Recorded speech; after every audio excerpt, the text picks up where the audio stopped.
Well, hello, this is Rochelle, and welcome to my channel. I am going to work in the Jonah devotional today. This is a new devotional by Ella Roetz, and it is sold out. However, check out my previous video, the unboxing. You'll see that I have a giveaway. So I do have one of these full kits to give away to someone, and we'll do that draw on Friday the 14th. In the meantime, I'm cutting out the elements from the devotional.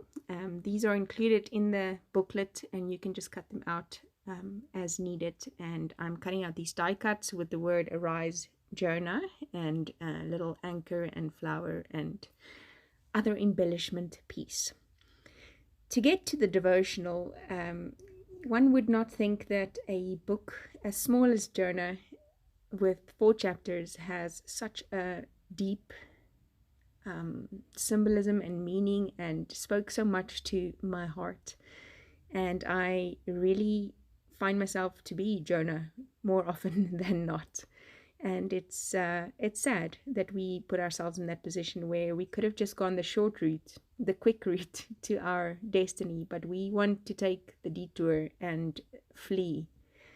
And so this was important for me to understand that God said, arise and go, and Jonah decided to instead arise and flee. And to identify that in myself, I need to make some effort. I'm taking some DecoArt Americana, and I'm using 2 colors. The one is winter blue and the other one is midnight blue. And I'm just taking a flat brush, dry. So the key to this effect is the dry brush that you need. So don't wet your brush first and don't clean in between. And I'm just putting out the dry brushed strokes in these 2 U's, picking up one side and the other side, the other color, and then just laying it down on this paper. And I wanted just this background. I was inspired by one of the paper pieces that also had like a brush stroke type of effect on, and I liked that a lot. Next up, I'm going to take my earbuds. I don't know what you call these, cotton buds, earbuds, those things. And I'm just putting them together with a bull clip, 4 of them in a batch, and dipping them in my snow white. It is snow white, and I also used some mermaid teal, and I'm making my makeshift mixed media wave over here with the cotton buds in this little cluster. So this takes some just play. It's not even practice, it's just really play to get it in the way that you want it. And in the end, you need to look back, stand a bit further back from whatever you're doing so that you can see the full effect. Sometimes we look so closely at the problem that we overanalyze it, and we are unhappy and critical, and it doesn't need to be that. Also taking a fan brush and just making some splatters with the white acrylic paint, and I am very much more happy than I was a few minutes ago and enjoying the process. Keep on enjoying the process while you're pondering on the word.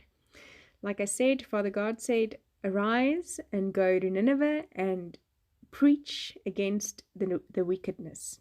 That is all of our task. And this week, for instance, I had an eye infection, crazy last minute eye infection in front of a big class that I had to do, and the class was about forgiveness. And obviously, our adversary do not want us to reach our destination, and he'll send us on a whole bunch of detours so as not to go. But I really said, my mission is to arise and to go and to preach against wickedness. And that's what I did. And it's not a big stage or a TV show or a mega church. It's a few ladies and myself, and we needed to get some breakthrough. So the preaching against evil or wickedness is what each one of us is called to do. If you look at Matthew 28, it all says, go and preach my name, preach my word, making people disciples. What is a disciple? Someone that listens to the go, to the arise and go, and ignores the urge to flee. So don't be a silly Jonah. Be a wise disciple of Jesus and go where he sends you. Just adding a few last little effects with the flowers and the paper pieces that I cut out, and then I am going to just take my big brush marker in a white, this is a Faber-Castell big brush marker, and I'm just going to outline the Arise Jonah so that it pops out a bit more. I found that it kind of disappeared a little bit in my background, and it just makes it pop a little bit more so you can see exactly what it says. These big brush markers are super juicy and quite opaque, especially if you go over it a few times. So it does what it's supposed to do. And there you go. I very much enjoyed this process. I'm also going to use some Fine-Tech metallic paint, and this is in a platinum color, so just adding a bit of dark sparkle to this stormy sea, because that's what God did. It took a great wind and a mighty storm to wake up the people, and Jonah could even, or God could even reach them at that point. Thank you for joining. I'll see you again soon. Bye-bye.